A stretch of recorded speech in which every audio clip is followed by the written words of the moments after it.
Today, Kevin is going to be making mince pies. This is from the Unofficial Harry Potter Cookbook. Georgianne sent us this, so thank you very much to Georgianne.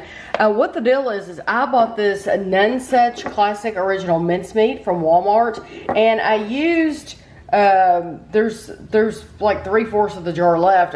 We made some mincemeat ice cream, so hopefully you watched that video. So I'm going to use the rest of the mincemeat, or Kevin's going to use the rest of the mincemeat to make these mince pies. Because if you look at the mincemeat filling, it's literally like 20 different things that you need. And that can get costly. So it's just easier to buy this jar. So this is split up between, in two sections. You have the pie crust and then you have the mincemeat filling. So basically what we're going to be doing in this video is we're going to be showing you how to make the pie, the crust itself, and then we'll go from there. Okay, so for the crust, what you need is 2.5 cups of flour, 2 tablespoons of sugar, 1/2 teaspoon of salt, 1 stick or 8 tablespoons of cold butter. Make sure it's cold, cut up into pieces. And then we've got 1/2 cup or 8 tablespoons of vegetable shortening, and that's also chilled, although it's still very, very soft. And then you need 1/2 cup of cold water measured, and then you need another bowl of water to where you can get tablespoons of it out. So basically, and you do need a food processor for this. You probably could do it by hand as well, but it's easier with a food processor. So I'm going to add the flour, the sugar, and the salt in my food processor. And I'm going to pulse this just to mix it together, really.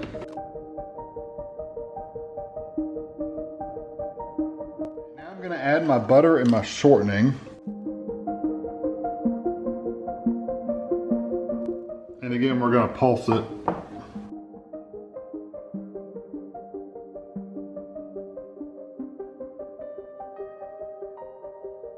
What I'm going to do now is I'm going to add you can see it's very crumbly, and like I said, you could do this with your fingers too. You can work it around with your fingers. I could have just as easily have done that with my fingers too. So if you don't have a food processor, don't think you can't do this by hand. So I'm going to mix in that last bit of flour by hand, and it's not sticky. You can see it really doesn't get on your hands.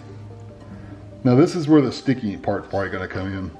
So I'm going to take 1/2 cup of water and pour it in there. It says sprinkle it, but I mean, ultimately it's going to get all mixed together anyway.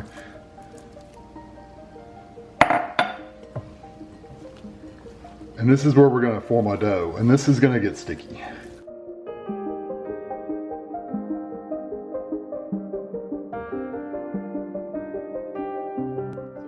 Do is I'm going to divide this into 2 sections. I don't have my plastic wrap because I need to wash my hands, but I'm going to divide this in half, and I'm going to flatten them out into like little round disc, and I'm going to put them in the refrigerator for at least an hour, and you can put them in the refrigerator for up to 3 days, but we're just going to leave it in there for an hour because our mincemeat's already ready. What I would do is, while you're waiting for it to sit in the refrigerator, make your mincemeat if you're going to make it by hand. All right, my dough is out of the refrigerator. I got a lightly floured surface here. I'm going to use these we've bought these for something else. These are little aluminum pie tins. You can do muffin cups as well. So if you got a muffin pan, you can use those as well. And then I've got my mincemeat filling just put in a bowl where I can scoop it out. It says it makes 10 discs, and you don't want to re-roll or flatten this out because it'll toughen the dough is what it says. So just know that it may not make the full 10.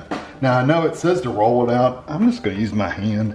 It's supposed to be 1/8 of an inch thick, so it's pretty thin.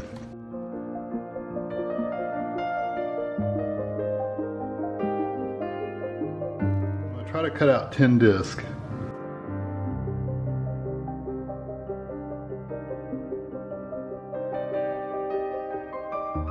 So I've got a little spatula here. I'm just going to use this to kind of get them off the surface, and you can see it kind of flattened out. So I'm going to put these in each tin and make sure it's risen up on the side a little bit too. So give me a little lip on the edge because these are going to have tops on them. Yeah, just like that. So I'm going to continue to do this with all these.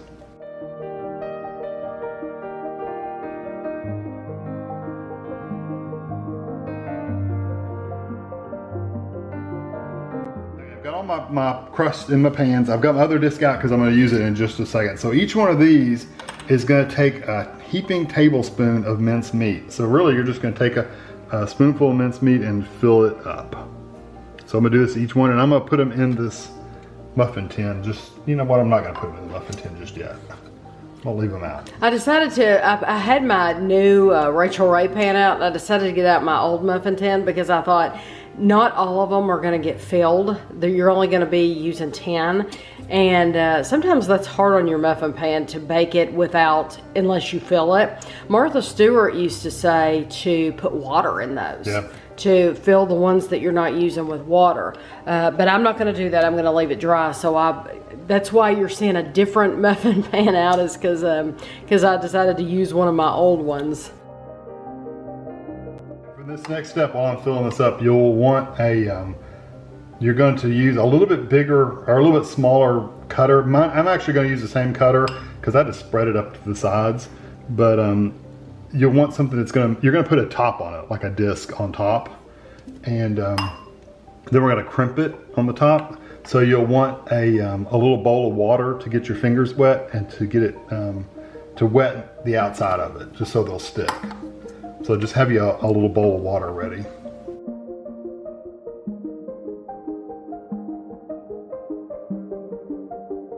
There's how much dough, by the way, I had left over from the first batch. It very specifically says do not re-roll it though, so I'm not going to.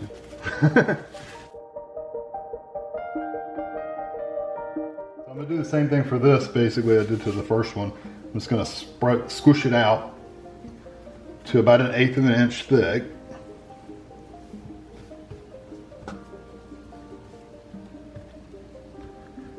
To where I can hopefully get 10 discs out of it. And if you ever watch any of my baking videos, you know that I have no luck with rolling pins. So if you're asking, why isn't he using a rolling pin? I never have, rolling pins always stick to me, they break. I can never get them to work right. So I just use my hands.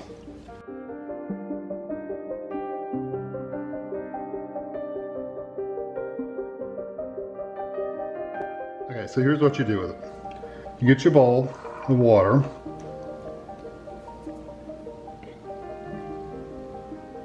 You just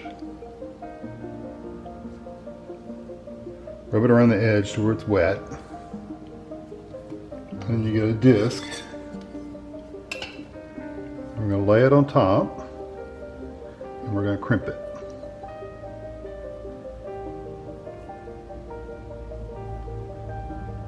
All the way around.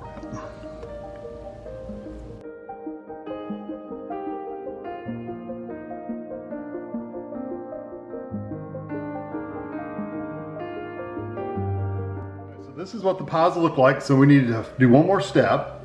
So you need 1 egg and 1 tablespoon of water beaten really, really well. And then you need 1 tablespoon of ground cinnamon and then 3 tablespoons of sugar, and we're going to sprinkle that on top. And you do need some kind of brush to brush the egg mixture on. I didn't mix the cinnamon and sugar up yet, so let me mix that up for you real quick. And then you'll need a knife of some kind just to cut vent slits in the top of these pies, because you don't want them to it'll build up steam and then they'll explode in your oven. You don't want that. They won't really explode. They will leak everywhere. Yeah, that looks good. I'll just leave that spoon in there. I might use that to sprinkle. So basically what I'm going to do is I'm going to brush the tops of each one of these with my egg mixture. I'll do these 3 and then I'll show you what I'm going to do. So get them good and covered with the egg mixture. And then I'm going to sprinkle the cinnamon and sugar on top of it. I'm wondering if I can do it with my fingers better or the spoon. Let me see if I can do it with the spoon, but I don't know. I tend to dump things when I do it with a spoon.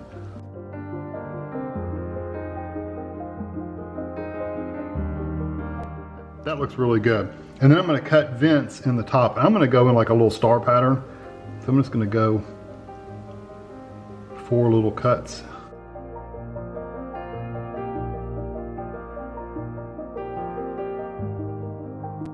Do this with the rest of them and put them in these muffin tins and bake them. Let me see the bake time. 30 to 40 minutes. until dark golden brown. So I'll probably check them at like 32 or 33, and then we'll let you know the final time when we're done. All right, so here they all are. They look really nice. This is how much cinnamon sugar you have left. You probably could have went with half of that amount of cinnamon sugar that they said to use. You probably could have used half that amount. So I'm not going to use the muffin tins. I tried to use them since I already have freestanding pans. I don't really need the muffin tins, because if you're going to make them in the muffin tins, you would. But for me, they're freestanding. I'm just going to put them on a piece of parchment paper on a baking sheet and bake them that way, because they sit a lot better on there than they would the muffin tin. The muffin tin, what they were doing is they were wanting to fall in and fall over and get crooked, and I want them to set completely flat. So I'm going to use this baking sheet.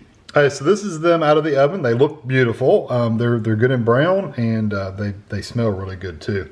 They ended up being for 35 minutes total. That's what we initially set it for, and that's what they ended up coming out at.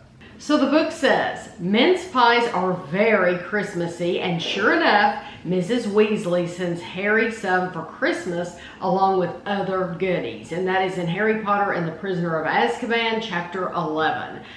So we have actually reviewed mince pies on the channel before.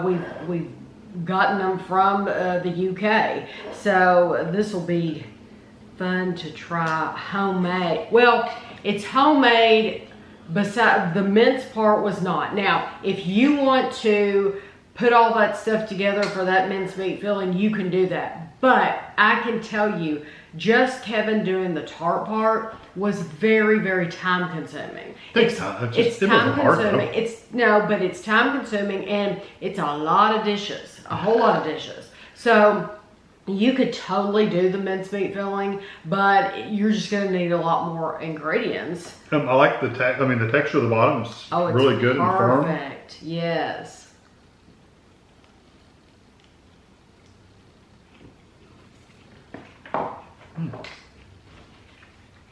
And the house really smells like Christmas. The cinnamon sugar topping. I like that little crisp topping on there. I do too. That's nice. That is wonderful. I'm just wondering what all we could shove in these if you didn't want to use mincemeat, because I told Kevin these are so pretty, he could sell these. People would buy these from him. You could put apple in here. Peach. Cherry. You probably have to chop the cherries up a little bit, but you could probably get cherry in here. You can put anything in here, any kind of pie. I would like something with some nuts in it, because I'm a fan of walnuts and peanuts or like cashews a peach or pecan pie or something. I'm thinking, yeah. Well, I really love apple. Apple pecan. Yep. That would be wonderful. Just mix it all together. But you could buy any kind of pie filling, like you could buy the cans of pie filling or the jars of pie filling or whatever, and you may have to put them in you may have to cut up the filling a little bit because they're made for bigger pies. Since they're so small, you may have to cut the apple pieces up a little bit, or the pears or peaches or whatever you find.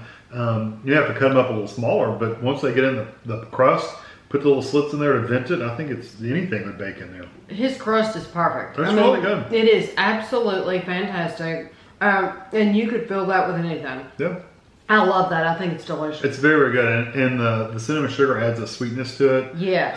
Not the mincemeat's already sweet, but you really get the fruit flavors, like the raisins and the whatever else is in there. But I taste a lot of the raisins. Yes, I think it's delicious. You did a great job. Yeah, I would totally recommend making these.